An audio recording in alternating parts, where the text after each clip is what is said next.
বাড়ি যাওয়ার সময় খুব সুন্দর মুহূর্ত। প্রথমে তো ট্রেন থেকে নামলাম, আমার দিদিদের বাড়ি খাওয়া দাওয়া। আমার দিদির ছেলে এত দুষ্টু, সারাক্ষণ ননস্টপ দুষ্টু চলতেই থাকে। সে গান করছে, এই যে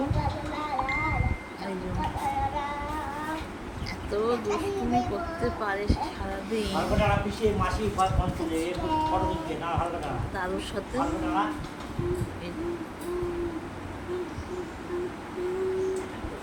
খুব সুন্দর মুহূর্ত একটা দিদিদের বাড়িতে। এই দুপুরবেলা খাওয়া দাওয়ার সময় তখন ওর মা ব্যস্ত, ও থালা দিচ্ছে আর ও একটা গান করে আমাকে শোনাচ্ছিল।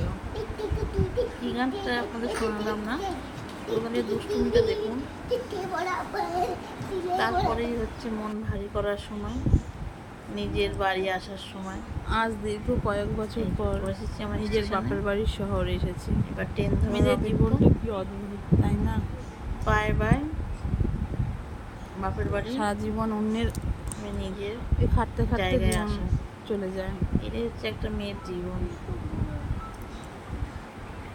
তখন ট্রেন আসেনি, ট্রেনের অপেক্ষায় বসেছিলাম। বড়দাম বাপের বাড়ি কোথায়? কিছু একটা ভিডিও, রাজচন্দ্রপুর। যদি ভালো লাগে দয়া করে পাশে থাকবেন, সাপোর্ট করবেন। আশা করি কম বেশি সবাই চেনো।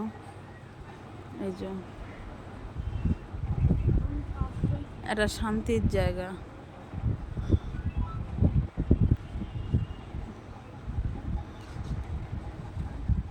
যেখানে ছোট থেকে বড় হলাম,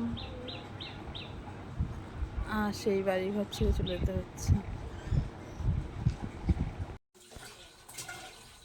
আচ্ছা, আজকে এরা আছে বলে তুমি আছো না? Good afternoon my friend. দেখো দিদির বাড়িতে এসে আমার হাজব্যান্ডের খাওয়া। প্রথমেই হচ্ছে গরম গরম ভাত, তাতে উচ্ছে ভাজা, আলু পটলের তরকারি, আর লাল লাল ঝাল ঝাল মটন কষা, তার সাথে পাঁপড়, চাটনি আর মিষ্টি। আমার ছোট ভিডিওটা, হ্যাঁ লেবু লঙ্কা তো অলরেডি থাকে।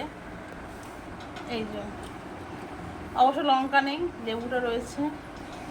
আমার এই ছোট্ট ভিডিওটা কিরকম লাগলো,